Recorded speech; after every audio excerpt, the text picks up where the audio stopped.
Karibu katika uchambuzi leo. Utakuwa nami Baule Mnyonge, na kubwa msikilizaji utafahamu ya kwamba hivi karibuni mchezo uliokuwa ukiwakutanishe wenyeji Yanga dhidi ya Simba, na huu ukiwa ni mchezo wa NBC Tanzania Bara kuingia doa, na mchezo huu kutachezeka katika uwanja wa Benjamin Mkapa, Dar es Salaam.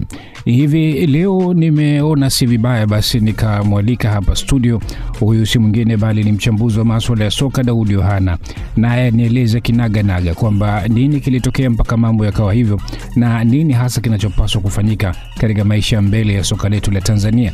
Na utafahamu mechi hiyo imepangiwa tarehe nyingine, ambapo sasa itachezwa tarehe 14 ya mwezi wa 3 mwaka huu 2025, na siku ikiwa ni ya Ijumaa. Nini kitajiri, nani ataibuka kidedea?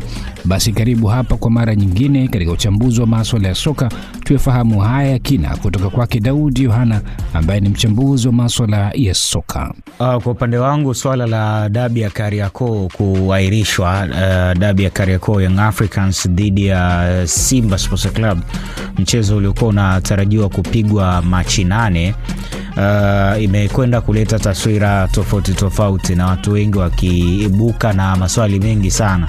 Simba Sports Club wao walihairisha mchezo wao, walizungumza kwamba hawatoshiriki mchezo huo kwa sababu hawakupata haki yao ya kufanya mazoezi angalau mara moja kwenye uwanja wa mechi kabla ya siku ya mechi yenyewe. Na ukitazama walisimamia kwenye kanuni ya 17 kifungu cha 45, kifungu kidogo cha kanuni ya ligi kuu bara, kwenye zile kanuni za usimamizi na uendeshaji ambazo zinaipa haki timu ngeni kufanya mazoezi kwenye uwanja wa mechi angalau mara moja kabla ya siku ya mchezo. Na Simba wao walichagua kufanya mazoezi siku moja kabla ya mechi kwenye muda wa mechi, ikiwa na maana ya Machi 7 kabla ile Machi 8.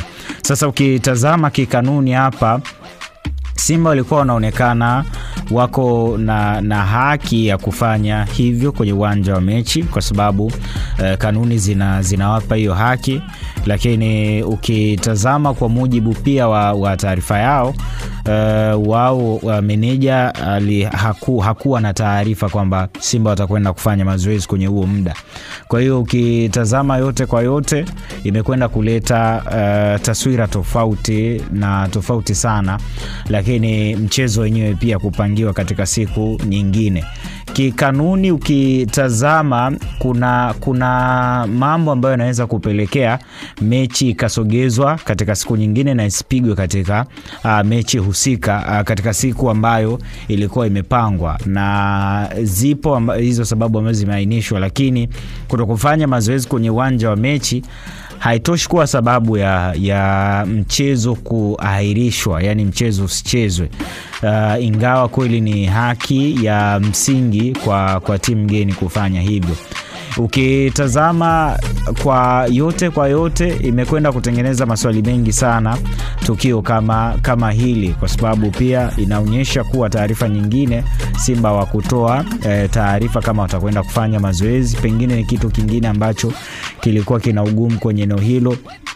Lakini mbali na hivyo anatajwa mambo mengi sana, pia yakihusianishwa na mambo ya kiimani na vitu kama hivyo.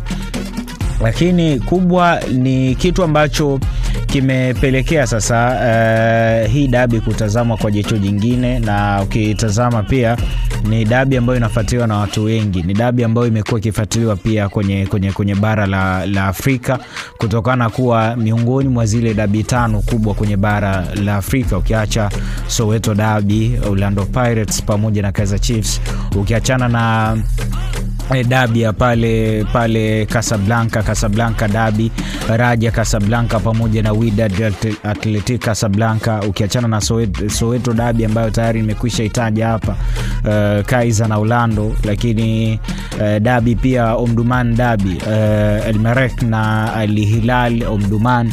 Ukienda pale Kongo pia TP Mazembe na AS Vita.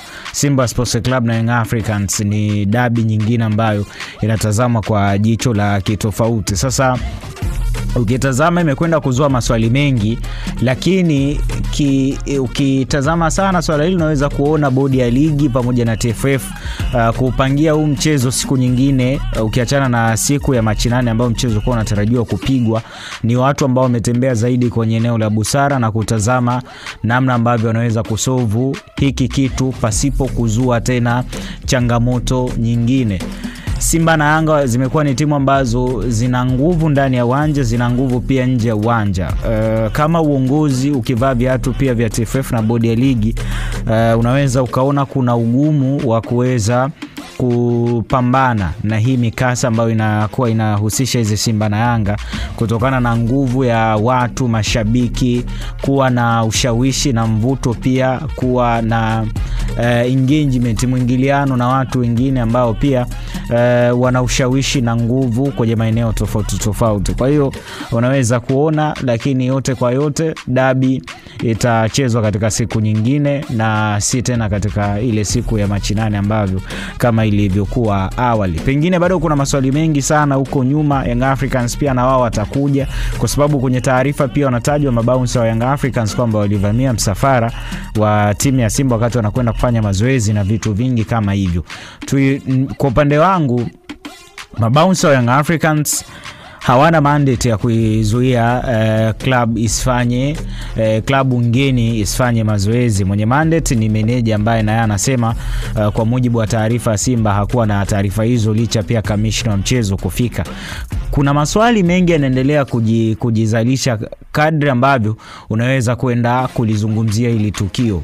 Maswali yanakuwa yanaibuka, lakini yote kwa yote, kwa njia rahisi zaidi, TFF na bodi ya ligi wameziweka hizi kanuni pembeni ili waone wanasolve vipi ili swala na maisha mengine yaendelee. Lakini ukisema kama kanuni zitembee hapa, rafiki yangu, shughuli inaweza kuwa nzito. Ni hayo tu. Nikushukuru sana Daudi Yohana, na bila shaka umeweza kuyachota hayo mengi kwa muktasari. Panapo majaliwa nitaendelea kukuletea mfululizo wa vitu aina ili uweze kufahamu taarifa kemkem za michezo na burudani. Lakini zaidi usisahau pia makala zinakuja kwa wingi ili uweze kuburudika. Hii ni Mwana Kwetu.